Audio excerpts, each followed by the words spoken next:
கோலி talk Kollywood news. MGR இருந்திருந்தா போராட்டத்துக்கு நேர்ல வந்திருப்பாரு கமல் பேட்டி. எம்ஜிஆர் இருந்திருந்தா இந்த மாதிரி வன்முறை நடந்திருக்காது.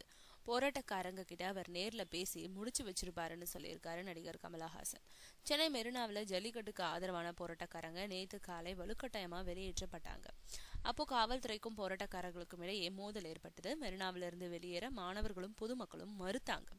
அதுக்கப்புறம் போராட்ட களத்திலையும் பிற இடங்கள்லயும் போலீசார் கட்டவிழ்த்து விட்ட வன்முறை வரலாறு காணாதது.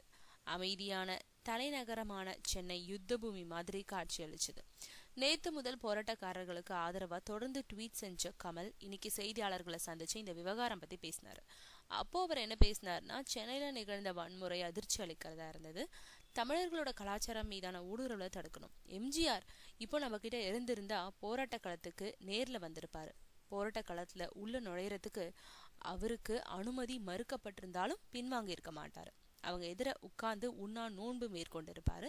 அறவழியில போராட்டத்தையும் முடிச்சிருப்பாருன்னு சொல்லியிருக்காரு கமலஹாசன்.